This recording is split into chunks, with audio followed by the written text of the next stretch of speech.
is really a chronicle of immense atrocities. You have some portion of the population that will do everything it can to enslave and to expropriate the labor of the rest of the people. Capitalist society where people are driven to the edge of insecurity and made to work faster and harder.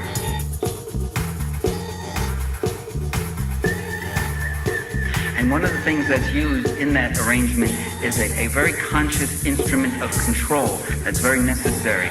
And that instrument is called state. An organization that has a monopoly on the legitimate uses of force and violence. And that instrument, whether it's in democratic France or democratic England or democratic Germany or democratic Italy or democratic USA or democratic Canada, and all these countries, all of them have these other instruments and agencies that act like a bunch of gangsters.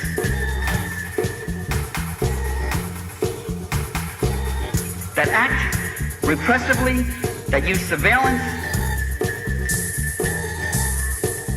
that use every dirty trick in the book, unequal enforcement of tax laws, name it. The bringing in of drugs into whole neighborhoods and communities, trumped up murder charges, assassination, and that you have in the middle of these democracies, you have the state within the state known as the national security state. And that state is capable of the most unspeakable crimes that you can think of. And those crimes are perpetrated against their own people. They're perpetrated against people all around the world. And those forces of military and law and order are dedicated to protecting the status quo, protecting those with property against those who don't have it. Defend those who have property from those who do not. To defend those who have property from those who do not. To defend those who have property from those who do not. That when Marx said it, he said, to defend those who have property from those whose labor is expropriated by those who accumulate wealth off their labor, who have all the property. He said it wasn't just haves and have-nots, it was haves taking it from those who produced it and created the haves. And throughout the world, dominant economic interests today have enlisted the efforts of assassins and torturers.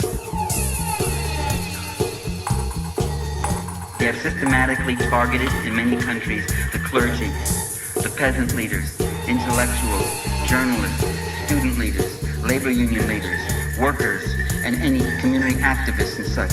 Tens of thousands have been murdered and assassinated to prevent social change.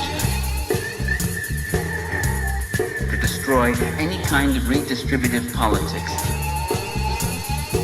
Any kind of government, any kind of social movement that is not willing to reduce its people to economic fodder. Third worldization of the USA will continue full speed ahead. The gangster nature of the state is cloaked by the democratic facade and by the democratic substance of the government. And what is so compelling about an issue like drugs is that it's not that we're saying the government is not doing enough about drugs, or that we're losing the war against drugs. Is that the government or elements in it are active perpetrators and purveyors of drugs.